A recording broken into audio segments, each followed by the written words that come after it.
Saudari-saudara, ibu bapak, anak-anak yang terkasih dalam Kristus, bulan September 2024 adalah bulan Kitab Suci Nasional. Pada tahun ini tema kita bersama adalah Allah Sumber Keadilan. Tema itu mengambil inspirasi dari kitab Nubuat Nahum bab 1 ayat 7, bunyinya, Tuhan itu baik, tempat perlindungan pada waktu kesusahan. Tema ini tentu memiliki latar belakang. Dunia dan kehidupan manusia hari ini sedang tidak baik-baik saja. Pada penghujung 2023, dunia rusuh akibat terjadinya sejumlah perang. Salah satu yang paling sengit adalah perang antara Israel dan Palestina. Imbasnya sampai ke aneka sisi kehidupan manusia, terutama wilayah keyakinan. Alam juga seperti ingin ikut serta meramaikan rusuhnya kondisi kehidupan ini. Sejumlah gempa terjadi. Cuaca ekstrem melanda beberapa daerah. Sementara itu, sejumlah kondisi tidak baik-baik saja juga ikut melanda sisi kehidupan lain. Antara lain, situasi geopolitik di Indonesia menjelang dan pada saat pemilu 2024. Adanya ancaman inflasi yang mulai terasa sepanjang 2023 sehingga dikhawatirkan terjadinya resesi ekonomi pada 2024. Ada juga fenomena atau gejala stunting alias pengerdilan. Fenomena stunting ini seperti menjadi isyarat sekaligus bukti bahwa terjadi proses yang tidak seharusnya dalam perkembangan hidup manusia. Manusia yang harusnya tampil sebagai citra atau gambaran sempurna Allah, justru pertumbuhannya terhambat menjadi kerdil, bahkan tercemar aneka macam gangguan. Hampir dapat dipastikan bahwa terjadinya sejumlah gangguan pada alam yang mengakibatkan gempa dan cuaca ekstrem itu tidak terjadi dengan sendirinya, karena alam menghendakinya. Demikian juga gejala atau fenomena buruk yang terjadi dalam kehidupan manusia adalah buah dari kelalaian manusia dalam menjaga relasinya dengan dirinya sendiri, dengan sesama, dengan alam, dan dengan Allah. Singkatnya, yang menjadi penyebabnya adalah manusia. Manusia tidak pandai melestarikan, menjaga, dan merawat alam semesta. Ketidakmampuan atau kelalaian manusia dalam melestarikan, menjaga, dan merawat alam semesta dan kehidupannya ini menghadirkan penderitaan. Dalam kondisi menderita ini, muncul aneka macam pertanyaan terkait keberadaan Allah. Antara lain, apakah Allah sungguh adil? Di manakah peran Allah dalam menciptakan keadilan bagi manusia yang lemah? Dan sejauh mana manusia dapat memulihkan kemuliaan dirinya yang hilang akibat ketidakadilan ini? Pertanyaan dari pihak manusia juga bermunculan, antara lain, bagaimana sikap umat beriman menanggapi kondisi ketidakadilan dan disposisi macam apa yang harus dibangun untuk tetap beriman kepada Allah dalam situasi sulit itu. Untuk membantu merenungkan bagaimana sikap dan disposisi batin manusia, kita semua menanggapi ketidakadilan dan penderitaan itu, kita dibantu dua nubuat, yaitu nubuat Nabi Nahum dan nubuat Nabi Habakuk. Nabi Habakuk dan Nabi Nahum hadir dalam kondisi masyarakat yang sedang dalam penderitaan dan menantikan keadilan Allah bekerja. Nabi Nahum memandang penderitaan dalam wujud malapetaka sebagai ajakan mengembangkan sikap beriman melawan aneka wujud pembusukan dalam masyarakat. Kitab Nubuat Nahum mengungkapkan sekaligus menegaskan kebesaran dan kedaulatan Yahweh Allah Israel, pembela dan pembalas orang-orang yang lemah dan tertindas terhadap siapa ia memelihara perasaan kelembutan dan kebaikan. Sementara itu, Nabi Habakuk mengungkapkan bahwa Allah akan mengakhiri ketidakadilan jika orang beriman sanggup menunjukkan kredibilitas, keadilan, ketegasan, dan kesetiaan dalam melakukan kebenaran. Kedua nabi memang tidak menawarkan solusi-solusi praktis atau jawaban-jawaban konkret untuk mengatasi penderitaan dan menegakkan keadilan. Kedua nabi kecil itu menawarkan suatu disposisi batin atau sikap iman yang tepat dalam menghadapi aneka macam kondisi negatif yang berpotensi menjauhkan umat beriman dari Allah. Disposisi batin atau sikap iman yang tepat ini niscaya akan membantu umat beriman dalam memahami Allah sebagai sumber keadilan, terutama di saat-saat mengalami penderitaan. Nabi Nahum adalah nabi yang terkenal karena namanya bermakna melipur atau menghibur. Makna ini dapat memberi keterangan bahwa Nahum yang memiliki makna si pelipur atau si penghibur ini sungguh-sungguh dapat menjadi sumber inspirasi dipahaminya bagaimana Allah sungguh merupakan sosok yang dapat menghibur. Pesan pengharapan pada awal kitab ini tampak dalam keseluruhan kitab yang memuat 3 bab ini. Pengharapan itu muncul secara dramatis dan optimis. Munculnya pesan pengharapan dalam kitab ini memastikan bahwa yang menjadi latar belakang atau konteksnya adalah situasi dan kondisi ancaman yang menumbuhkan tanggapan atau reaksi keras, terutama terhadap penindasan yang tidak adil oleh kekuatan asing. Kekuatan asing yang dimaksud adalah bangsa Asyur yang terkenal karena kekerasan dan kekejamannya. Terhadap penindas yang keras dan kejam ini, sang nabi menunjukkan perlawanannya sebagai representasi atau kehadiran sikap orang sebangsanya. Seiring dengan itu, sang nabi juga menyampaikan suatu kesadaran bahwa penindas ini terlalu kuat untuk dilawan rakyat kecil Yehuda. Oleh karena itu, ia terus menyampaikan harapannya ini bahwa Allah akan datang sebagai panglimanya. Sebagai panglima, Allah menjadi pejuang yang memulihkan dan menegakkan keadilan bagi umatnya. Nabi Habakuk melakukan perannya secara berbeda.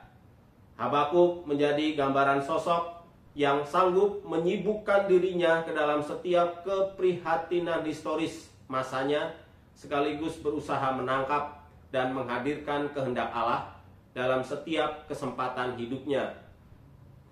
Berdasarkan komposisi kitabnya, para ahli memperkirakan bahwa kitab ini berada pada latar belakang waktu antara akhir abad ke-7 dan awal abad ke-6. Acuannya adalah sejarah terkait penindasan Babilonia yang mengakibatkan kerusakan yang tidak terperikan.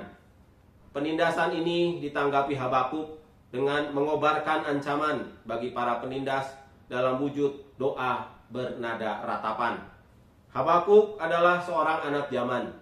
Dalam bentangan waktu yang cukup panjang, sang nabi membatasi dirinya pada aktivitas menangkap, mendengarkan, dan mewartakan sabda Allah. Seperti nabi sesamanya, yaitu Yeremia, Habakuk mengambil inisiatif dengan bertanya kepada Allah, menuntut jawaban dan membuka cakrawala harapan. Nubuat-nubuatnya mewujud dalam dialog antara dirinya sebagai nabi dan Allah. Dialog itu mendatangkan pengajaran untuk orang-orang sezamannya dan untuk generasi di masa depan. Nubuatnya bagaikan buah permenungan, refleksi, dan doa-doa yang tak berkesudahan. Nubuatnya memang singkat, tetapi menjadi salah satu nubuat yang paling mendalam dari Perjanjian Lama. Hanya melalui dialog dengan Allah, aneka macam pertanyaan, keberatan-keberatan, sikap iman, dan keterbukaan terhadap semua harapan untuk dapat mengenali dan memahami cara Allah memulihkan dan menegakkan keadilan akan diperoleh seorang beriman. Ibu bapak, saudari-saudara, anak-anak yang terkasih dalam Kristus, selama bulan September ini kita memiliki 4 kali pertemuan untuk membahas tema Allah sumber keadilan.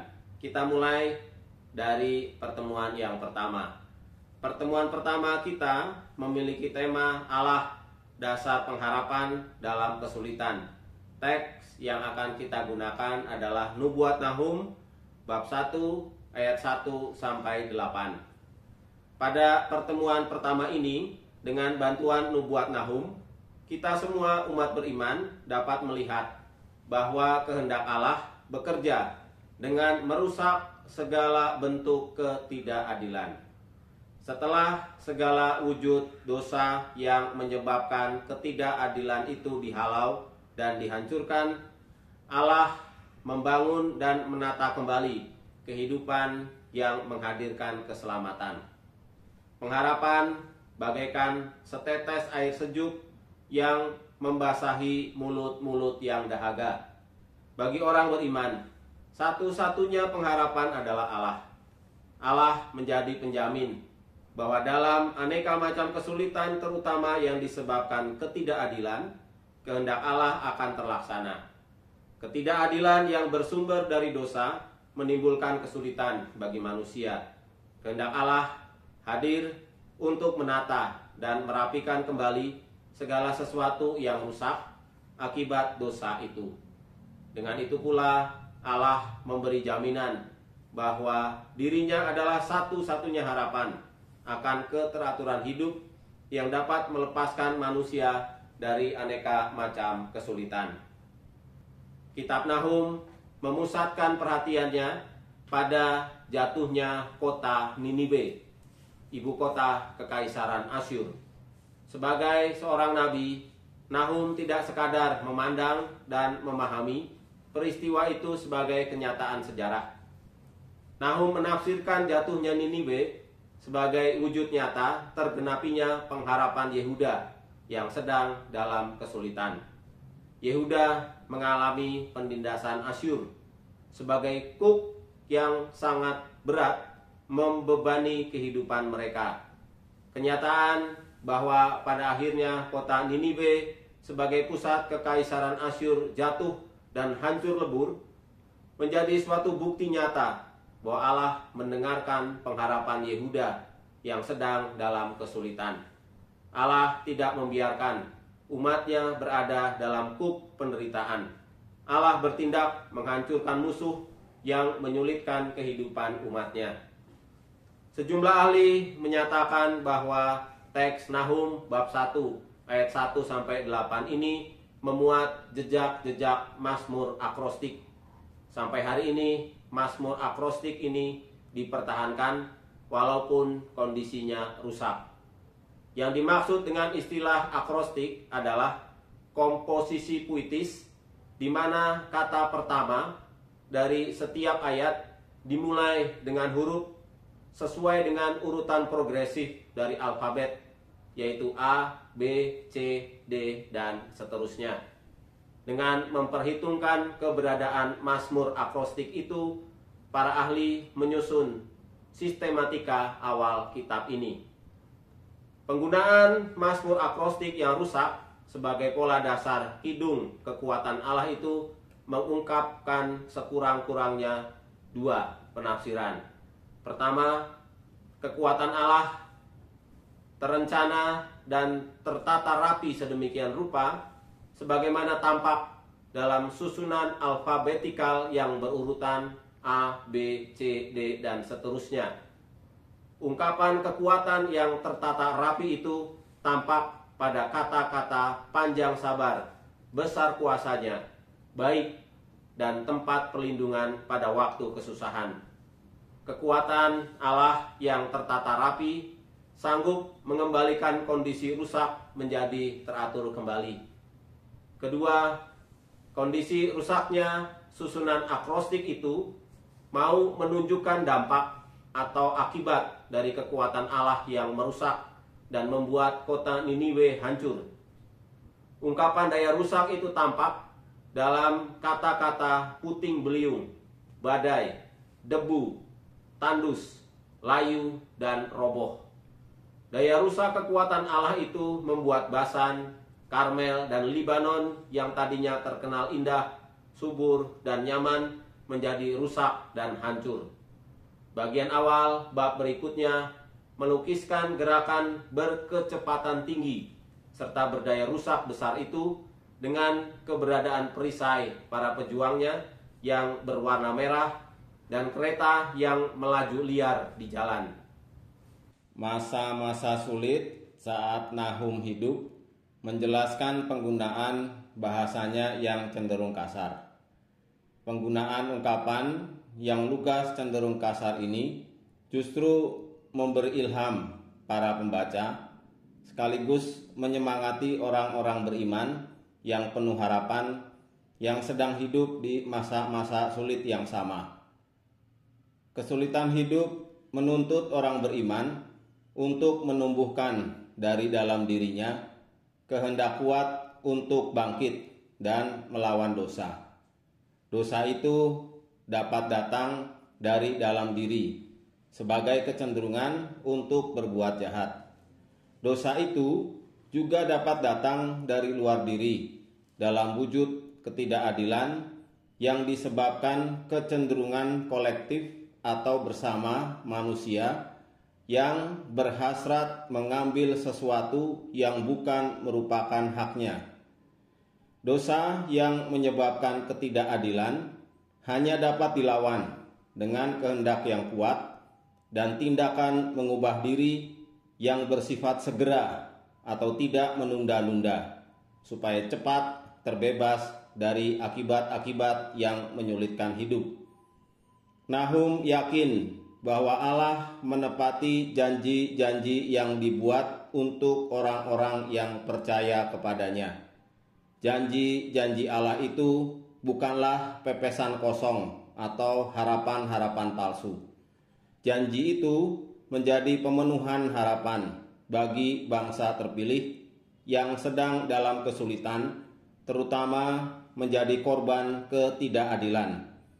Pemenuhan janji itu tampak pada ungkapan, "Lihatlah, di atas bukit-bukit langkah-langkah orang yang membawa berita yang mengabarkan damai sejahtera." Pada Nahum bab 1 ayat 15a. Dalam permenungannya yang disampaikan kepada jemaat di Roma, Rasul Paulus melukiskan bahwa langkah-langkah orang yang membawa berita damai sukacita itu adalah langkah-langkah yang menyenangkan. Itu ditulisnya di bab 10 ayat 15. Dengan mengambil kutipan Nahum untuk pewartaannya, Paulus sebenarnya tidak bermaksud menempatkan nubuat Nahum hanya sebagai ramalan akan hadirnya suasana damai secara duniawi. Lebih dari itu, Paulus menggunakan nubuat itu untuk menghubungkan pewartaan Injil atau kabar gembira dengan pembebasan dari dosa yang disediakan keselamatan Allah. Bagi Paulus, suasana damai dapat tercipta jika dosa yang berpotensi merusak suasana damai itu dihancurkan terlebih dahulu dengan menggunakan keselamatan yang berasal dari Allah. Dari sini tampak bahwa Paulus juga menempatkan Allah sebagai dasar pengharapan manusia yang terdampak kesulitan-kesulitan hidup akibat dosa. Berkat langkah-langkah yang menyenangkan itu, berita damai sukacita itu terus bergema dan meluas. Demikian pertemuan kita. Kita melanjutkan ke pertemuan yang kedua. Pertemuan kedua memiliki tema Allah memulihkan kemuliaan manusia. Inspirasinya digunakan dari Nahum bab 2 ayat 1 sampai 2. Manusia adalah makhluk yang mulia. Kemuliaan manusia datang dari Allah yang menciptakannya sebagai makhluk yang secitra atau segambar dengannya. Akan tetapi dalam perjalanan hidupnya, kemuliaan manusia ini hilang akibat dosa. Dosa dapat mewujud dalam aneka macam kenyataan yang negatif. Salah satunya adalah ketidakadilan. Ketidakadilan membuat kemuliaan manusia hilang. Supaya kembali kepada martabatnya, manusia harus merebut kembali dan memulihkan kembali kemuliaannya itu. Untuk itu, manusia beriman harus memohon Allah untuk membantunya memulihkan kemuliaannya yang hilang itu. Melalui nubuatnya, Nahum mengungkapkan bahwa Allah akan memulihkan kemuliaan manusia, sebagaimana ia memulihkan kemuliaan Yakub seperti kemuliaan Israel. Kenyataan bahwa pada akhirnya kota Niniwe sebagai pusat kehidupan kekaisaran Asyur jatuh menjadi suatu bukti nyata bahwa Allah mendengarkan pengharapan Yehuda yang sedang dalam kesulitan. Allah tidak membiarkan semua orang yang sedang dalam penderitaan itu jatuh di dalam penderitaan yang besar.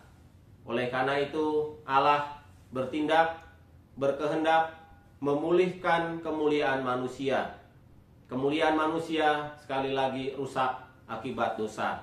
Dosa itu dapat tumbuh dan berkembang baik dalam diri manusia maupun dari luar dirinya. Saat bertumbuh dan berkembang, dosa berpotensi merendahkan martabat manusia sehingga dapat kehilangan kemuliaannya sebagai ciptaan yang paling luhur. Nabi Nahum menangkap potensi negatif itu. Oleh karena itu, ia menyerukan nubuat tentang Allah yang berkehendak kuat memulihkan kemuliaan manusia. Nabi Nahum yakin bahwa Allah menepati janji-janji yang dirancang untuk orang-orang yang percaya kepadanya. Pesan pengharapan yang dibawa Nahum tampak pada ungkapan Tuhan akan memulihkan kemuliaan Yakub seperti kemuliaan Israel. Pembaca yang jeli langsung menangkap bahwa sebenarnya dua nama itu menunjuk pada satu sosok yang sama. Yakub juga sering disebut Israel. Dalam hal ini Yakub menunjuk nama diri seorang yang belum bertemu dengan Allah. Sedangkan Israel menunjuk nama diri orang yang sama setelah ia disertai Allah. Dalam bahasa Ibrani, Yakub bermakna cerdik. Dengan kecerdikannya, Yakub telah melakukan sejumlah tipu muslihat. Sejak dalam kandungan ibunya, ia telah berseteru dengan kakaknya Esau. Perseteruan itu berlanjut saat mereka lahir. Dengan tipu muslihatnya kemudian, Yakub berhasil memperdaya Esau dan mencuri hak kesulungannya. Selain itu, Yakub juga pernah menipu Laban. Sifat manusia yang penuh tipu daya ini tentu tidak menunjukkan dirinya sebagai makhluk mulia ciptaan Allah.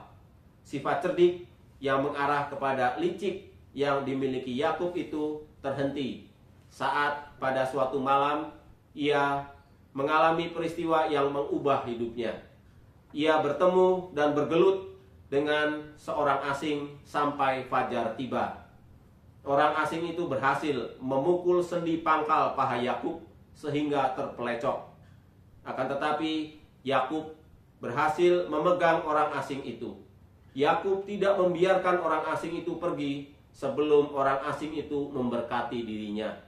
Ternyata orang asing itu adalah Allah. Allah lantas memberkati Yakub. Lebih dari itu, Allah juga mengganti nama Yakub menjadi Israel. Maknanya orang yang bergumul melawan Allah dan manusia. Berkat inilah yang mengubah kemuliaan Yakub menjadi kemuliaan Israel. Dengan kata lain, kemuliaan manusia dipulihkan dengan berkat dari Allah. Walaupun tampak ada unsur negatif, karena berkat itu turun pada peristiwa tipu-menipu yang melawan keadilan, berkat itu tetap positif karena dapat tetap efektif bekerja dalam kondisi yang mempromosikan ketidakadilan itu. Dengan kata lain, peristiwa tipu-menipu yang melibatkan Yakub sebagai pemeran utama dan Ishak serta Esau sebagai korbannya, berkat Allah tetap bekerja secara efektif untuk mengatasi kondisi ketidakadilan itu. Berkat Allah berhasil memulihkan kembali keturunan Abraham sebagai keturunan yang terberkati. Berkat itu terus bekerja secara turun-temurun dari generasi ke generasi untuk memberi jaminan terselenggaranya kondisi adil yang pada gilirannya memulihkan kemuliaan manusia. Jaminan itu tampak pada perjalanan hidup berikutnya dari Yakub. Yakub yang gemar menipu itu akhirnya memperoleh pemulihan kemuliaannya sebagai manusia saat bergelut dengan seseorang yang ternyata adalah Allah sendiri dari malam sampai menjelang fajar. Demikian isi pertemuan kita yang kedua. Kita melanjutkan ke pertemuan yang ketiga. Pertemuan kita yang ketiga memiliki tema menjadi manusia yang benar supaya tidak mengalami hukuman. Inspirasi dari kitab Nabi Habakuk bab 2 ayat 1 sampai 5. Manusia seringkali merasa bahwa hidupnya senantiasa berada dalam kondisi sulit. Saat mengalami kondisi itu, manusia sering merasa bahwa ia terperangkap dalam hukuman. Hukuman itu seringkali diyakini terjadi karena manusia tidak melakukan tindakan yang benar. Nubuat Habakuk membantu orang beriman, kita semua, untuk mengenali gagasan siapakah atau apakah orang benar itu. Dengan mengenali dan memahaminya, orang beriman, kita semua, akan sampai pada suatu kehidupan yang dilandasi oleh imannya. Guna mendapatkan pemaknaan yang tepat atas konsep atau gagasan orang benar, Rasul Paulus juga memberi bantuan dengan permenungannya atas nubuat Habakuk itu dalam pewartaannya tentang orang benar akan hidup oleh iman dari Roma bab 1 ayat 17. Nubuat Habakuk bahwa orang benar akan hidup oleh percayanya bergaung dalam pewartaan Rasul Paulus. Dalam pewartaannya, Rasul Paulus bermaksud menarik makna asali dari istilah percaya yang berasal dari nubuat Habakuk itu. Setelah memperoleh makna asali itu, Paulus menerapkannya dalam situasi hidup orang beriman akan Kristus. Dengan mengikuti permenungan Paulus atas nubuat Habakuk itu, orang beriman akan sampai pada rumusan iman orang benar dalam kekristenan, yaitu kualitas personal yang mencakup kredibilitas, keadilan, ketegasan, dan kesetiaan dalam melaksanakan kehendak Allah. Ada dua macam orang dengan sikap yang berlawanan dalam menghadapi janji dan rencana Allah terkait masa depan. Pertama, orang yang tidak sabar dalam pengharapan. Kedua, orang yang tetap teguh dalam berpengharapan. Orang kedua ini menunjukkan kesetiaannya kepada Allah sekaligus percaya pada sabdanya. Oleh karena menempati posisi yang penting dalam pemaknaan teks secara keseluruhan, kata percaya harus mendapat perhatian khusus. Kitab suci terjemahan baru 2 menerjemahkan istilah Ibrani emunah dengan kata percaya. Istilah itu juga memiliki sejumlah makna, antara lain ketegasan, ketergantungan, kesetiaan, kejujuran, atau tugas resmi. Konteks teks Habakuk bab 2 ayat 1 sampai 5 menjelaskan makna kesetiaan. Pertama, kesetiaan Allah. Kedua, kesetiaan yang mengacu pada penglihatan. Dan yang ketiga, kesetiaan orang benar. Kesesatan dalam hal ini lalu dilawankan dengan kejujuran, kesetiaan, dan integritas, karena bangsa Yahudi senantiasa berpikir praktis. Dengan kata lain, jaminan kehidupan orang benar senantiasa berdasar pada Allah yang menjadi andalan hidup mereka. Keprihatinan mendasar nubuat Nabi Habakuk adalah perjuangan melawan ketidakadilan. Dalam sejumlah kesempatan yang beragam, secara konsisten, Habakuk menentang ketidakadilan yang menimpa orang-orang tertindas. Seiring dengan itu, Habakuk memperjuangkan juga nasib mereka. Dalam ratapannya, Habakuk mengungkapkan kesedihannya atas situasi yang terjadi. Ia meragukan bahwa situasi buruk itu dapat berakhir dengan segera. Sebagai tanggapannya, Allah menjawab bahwa pada saat pembalasan, orang-orang yang menyebabkan ketidakadilan akan mendapat hukuman. Saat itu akan tiba tanpa penundaan. Meskipun nampak seolah tidak peduli, sebenarnya Allah menyelamatkan mereka yang sepenuhnya atau secara total bergantung padanya dan tidak memperhitungkan kekuatan atau kemampuan mereka sendiri. Terinspirasi gagasan Nabi Habakuk, Paulus menegaskan bahwa kesetiaan Allah dan iman orang benar adalah dua unsur yang tidak dapat dipisahkan. Kesetiaan Allah, sekali lagi, dan iman orang benar adalah dua unsur yang tidak dapat dipisahkan. Keduanya saling mengait erat. Bagi Rasul Paulus, hidup sebagai orang benar adalah hidup berdasarkan iman yang ditemukan dalam Injil dan bukan hanya dalam kehidupan komunitas manusiawi belaka. Menurut Paulus, iman itu mengarah kepada penghayatan iman Kristen yang benar, yaitu kualitas personal yang mencakup kredibilitas, keadilan, ketegasan, dan kesetiaan dalam melakukan kebenaran yang berdasarkan kasih dan kehendak Allah. Dengan kata lain, menjadi manusia yang benar adalah menjadi manusia yang memiliki kredibilitas, keadilan, ketegasan, dan kesetiaan dalam melaksanakan dan memenuhi kehendak Allah. Hanya dengan memiliki dan menggunakan kualitas personal semacam itu, orang benar akan hidup. Dalam hal ini, hidup yang dimaksudkan bukan sekedar bertahan hidup secara fisik di saat krisis, kesulitan, atau ketidakadilan. Lebih dari itu, hidup yang dimaksudkan adalah hidup dalam hubungan yang benar dengan Allah dalam diri Yesus Kristus.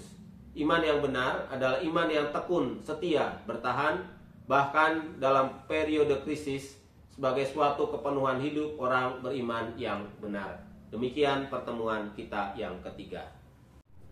Kita melanjutkan ke pertemuan yang keempat. Judulnya, manusia menjadi yang bersuka cita karena Allah yang adil.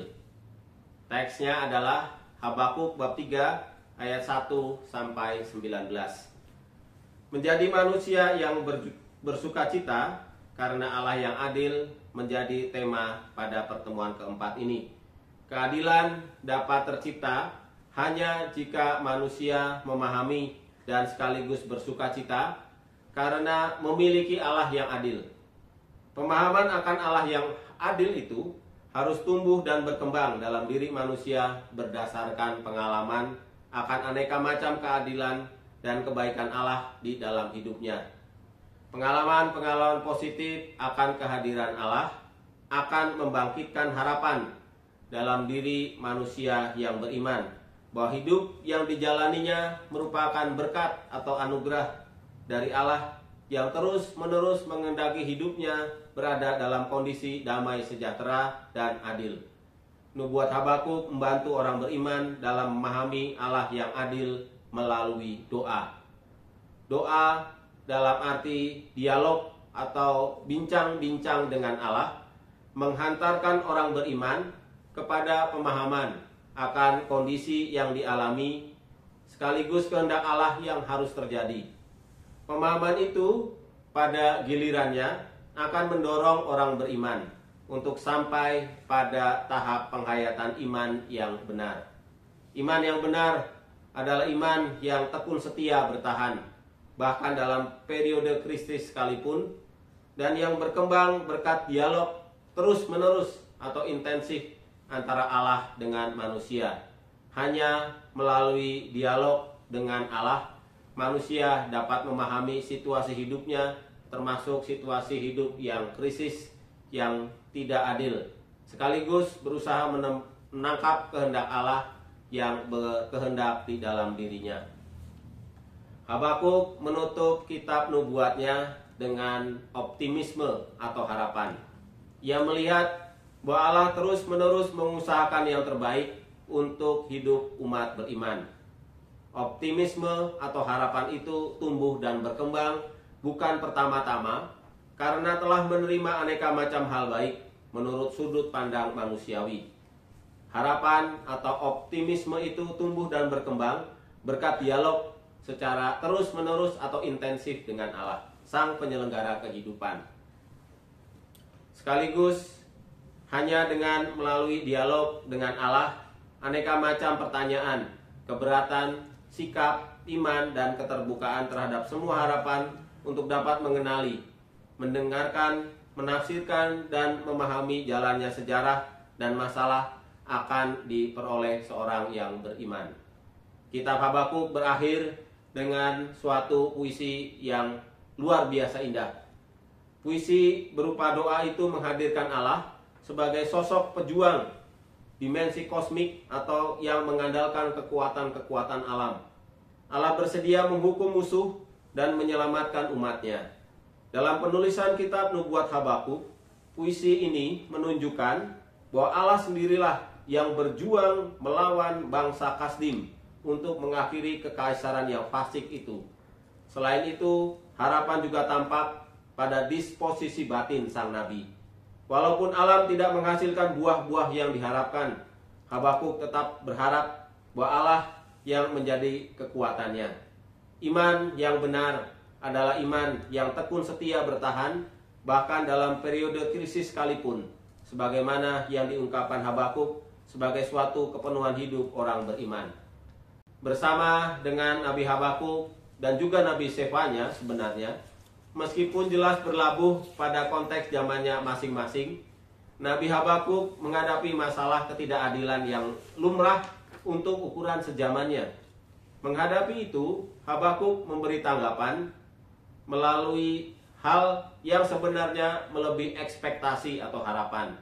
Pertanyaan-pertanyaan terkait keadilan Allah berhadapan dengan aneka macam ketidakadilan dan kejahatan yang terjadi dalam kehidupan adalah pertanyaan yang terus-menerus diajukan orang-orang saat itu. Solusinya tidak dapat dicari hanya dengan pertimbangan manusia. Solusinya harus secara terus-menerus diminta dari Allah melalui doa yang lahir dari iman yang mendalam. Doa adalah ikhtiar atau usaha manusia untuk berdialog secara terus-menerus atau intensif dengan Allah, Sang Penyelenggara kehidupan sekaligus Sang Sumber keadilan. Hanya melalui dialog dengan Allah, aneka macam pertanyaan, keberatan, sikap iman, dan keterbukaan terhadap semua harapan untuk dapat mengenali, menafsirkan, dan memahami jalannya sejarah dan masalah akan diperoleh seorang beriman. Doa merupakan disposisi atau sikap batin yang tepat untuk memahami situasi yang terjadi, termasuk ketidakadilan. Berkat seruan doanya, Nabi Habakuk yakin sekali bahwa Allah akan memberikan hukuman yang pantas bagi setiap penindas. Kebaruan nubuat Habakuk adalah ia menghadirkan Allah sebagai sosok yang menghakimi dan mengutuk, bukan dalam wujud kelompok pemerintahan atau bangsanya, melainkan dalam wujud penindasan yang terjadi, terutama untuk dosa-dosa yang muncul dari kehidupan manusia. Demikian isi pertemuan kita yang keempat. Ibu, bapak, saudari-saudara, anak-anak yang terkasih dalam Kristus, demikianlah saya sudah memaparkan gagasan dasar bulan Kitab Suci Nasional 2024 pada September 2024 yang bertema Allah Sumber Keadilan, dengan mengambil inspirasi dari kitab Nubuat Nahum bab 1 ayat 7. Tuhan itu baik, tempat perlindungan pada waktu kesusahan. Terima kasih semua pihak yang sudah membantu terwujudnya baik secara teks maupun secara visual, terutama Misdinar Paroki Hati Tak Bernoda Santa Perawan Maria Buah Batu, Widya, Ica, Saci, dan David. Terima kasih, selamat merenungkan.